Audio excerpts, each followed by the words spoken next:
মুসলমান বন্ধুরে আমার, আল্লাহর হাবিব বলেন রাস্তা বন্ধ করা মহাপাপ, আর রাস্তা নির্মাণ করা একটা পুণ্যের কাজ। সুবহানাল্লাহ বলেন। কেমন পুণ্যের কাজ? কয় যেমন মান বানা মসজিদান বানাল্লাহু লাহু বাইতান ফিল জান্নাহ, যেমন একজন ব্যক্তি যদি মসজিদ নির্মাণ করে, আল্লাহ তার জন্য জান্নাতে একটি ঘর নির্মাণ করে, প্রাসাদ নির্মাণ করে। তদ্রূপ মান বানা তরিকান লিন্নাসি বানাল্লাহু লাহু বাইতান ফিল জান্নাহ, সত্যিকারে মানুষ যদি খেদমতের আশায় আল্লাহকে খুশি করার জন্য, মানুষের চলাচলের জন্য যদি রাস্তা নির্মাণ করে দেয়, রাস্তা যদি তৈরি করে দেয়, আল্লাহ পাক রব্বুল আলামিন জান্নাতে তার জন্য প্রাসাদ নির্মাণ করে দিবে, জান্নাতের রাস্তা তার জন্য সহজ করে দিবে।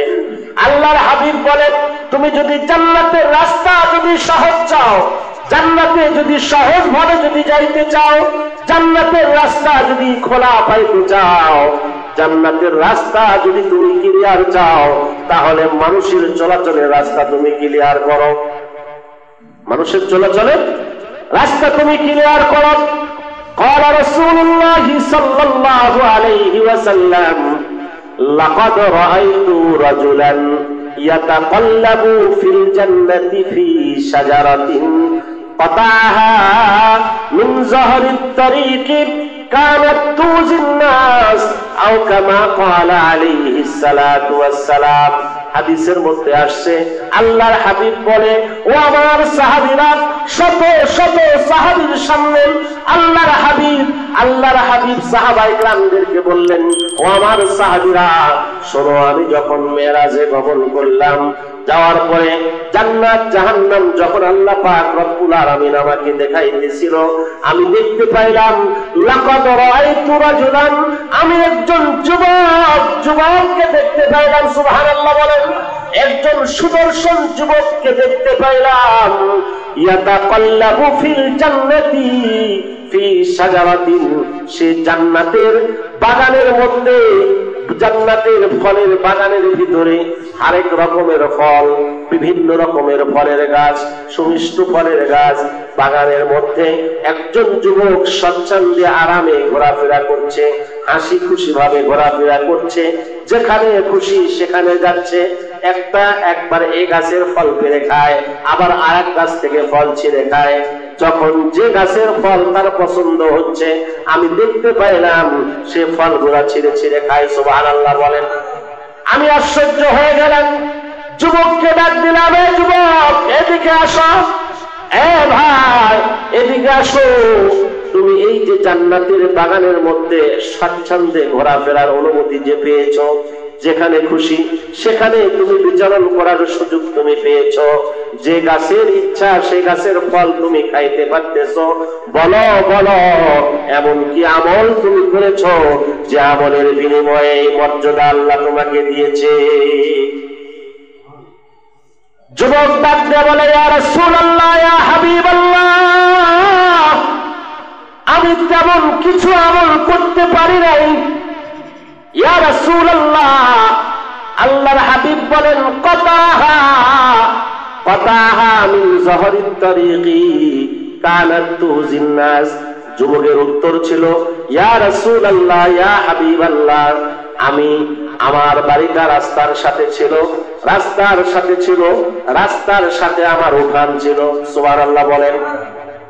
রাস্তার সাথে আমরা বলি খোলা, অর্থাৎ রাস্তার সামনে যে আমাদের বাড়ির সামনে যে ফাঁকা জায়গা থাকে, উঠান কেউ বলে খোলা, যার যে ভাষা, ফাঁকা জায়গা।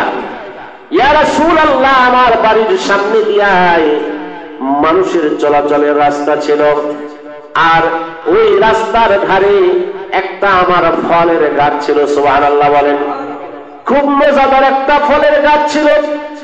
এই গাছের ফল বড় মজাদার ছিল, আমার খুব প্রিয় ফল ছিল। এই গাছের ফল শুধু আমি খাইতাম না, আমার পাড়ার মানুষগুলাও খাইতো। সুবহানাল্লাহ বলেন। আমার মহল্লার মানুষগুলা এই ফলগুলা খাইতো। ইয়া রাসূলুল্লাহ, শুধু তাই নয়, গরমের মৌসুমে আমি সেখানে মাচা বেড়ে সেখানে আমি বিশ্রাম নিতাম, সুন্দর বাতাস গায়ে লাগতো, সেখানে আমি আরাম করতাম। অনেক রাত পর্যন্ত বন্ধু বান্ধব নিয়ে সেখানে আমি আড্ডা দিতাম, গল্প গুজব করতাম। কিন্তু ইয়া রাসূলুল্লাহ, ইয়া হাবিবাল্লাহ, এই রাস্তার মাঝে, এই রাস্তার সাথে ধারে এই গাছটা থাকার কারণে যানবাহনের চলাচলের বড় সমস্যা হতো। যানবাহন পারাপার হতে পারত না, সামান নিয়ে পারাপার হতে পারত না, মানুষের কষ্ট হইতো। আমি যখন দেখলাম মানুষের কষ্ট হয়, ইয়া রাসূলুল্লাহ, ইয়া হাবিবাল্লাহ, যদিও এই গাছ আমার বড় প্রিয় ছিল, যদিও এই গাছের গোড়ার সাথে আমার অনেক স্মৃতি লুকায়িত ছিল, ইয়া রাসূলুল্লাহ, আমি মানুষের চলাচলের যেন সহজ হয়, মানুষের সামানাদি নিতে যেন অসুবিধা না হয়, যানবাহন চলাচল করতে যেন সমস্যা না হয়, এই জন্য আমি এই গাছটা কেটে ফেলেছিলাম। আর এই গাছ কেটে দেওয়ার কারণে আল্লাহ পাক রব্বুল আলামিন এত খুশি হয়েছে, এত খুশি হয়েছে, আল্লাহ পাক রব্বুল আলামিন আমাকে জান্নাতের অনুমতি দিয়েছেন, জান্নাত আমার জন্য ওয়াজিব করে দিয়েছেন। শুধু তাই নয়, আল্লাহ তাআলা আমাকে পারমিশন দিয়েছেন, তুমি একটি গাছ মানুষের কল্যাণের জন্য কেটেছো, হাজারো লক্ষ কোটি গাছ আমি তোমাকে জান্নাতে দিয়ে দিলাম। জান্নাতে সারা গাছের নিয়ামত তোমাকে দিয়ে দিলাম, হাজার হাজার ফলদার গাছ তোমার সামনে, যে গাছের ফল তোমার খুশি সে গাছের ফল তুমি খাইতে পারবে, কেউ তোমাকে বাধা দিবে না। সুবহানাল্লাহ বলে, মুখের কথা নয়, রাসূলের হাদিস। লাকাদ রাআইতু রাজুলান, আমি একজন যুবককে দেখলাম, ফিল জান্নাতি, জান্নাতের মধ্যে, ফি শাজারাতিন, জান্নাতের ফলের বাগানের মধ্যে। সুবহানাল্লাহ বলেন। শাজারাতুন মানে গাছ, শাজারাতুন মানে কি? গাছ। ফলের বাগানের মধ্যে, সে বাগানের মধ্যে স্বাচ্ছন্দ্যে ঘোরাফেরা করছে, যে গাছের ফল সে গাছ ইচ্ছা সে গাছের ফল খাচ্ছে। তাকে জিজ্ঞেস করা হলে সে উত্তর দিল, এটা আমি অন্য কোনো বড় নেক আমলের বদৌলতে পাই নাই, আমি মানুষের চলাচলের পথে বাধা সৃষ্টি হওয়া আমার একটি ব্যক্তিগত গাছ আমি কেটে দিয়েছিলাম, যেন মানুষের চলাচলে কোনো সমস্যা না হয়, মানুষের চলতে যেন কোনো কষ্ট না হয়, মানুষের সামনাদি নিতে যেন কোনো সমস্যা না হয়, রাস্তা ক্লিয়ার করে দিয়েছিলাম। আল্লাহ এই জন্য এত মর্যাদা আমাকে দিয়েছে, হাজার লক্ষ ফলের বাগান আল্লাহ তাআলা আমাকে দিয়ে দিয়েছেন। সুবহানাল্লাহ। রাসূলের হাদিস। এজন্য মন উদার করতে হবে, মনের ভিতরে যে সংকীর্ণতা এটা দূরীভূত করতে হবে।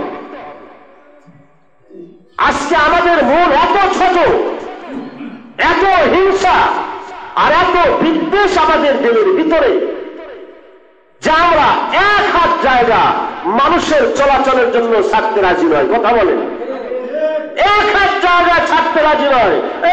তুমি এক হাত জায়গা যদি ছাড়তে রাজি না, আল্লাহ যদি বলে আমিও এক হাত জায়গা তোমাকে জান্নাতে দিব না, কি করবে তো?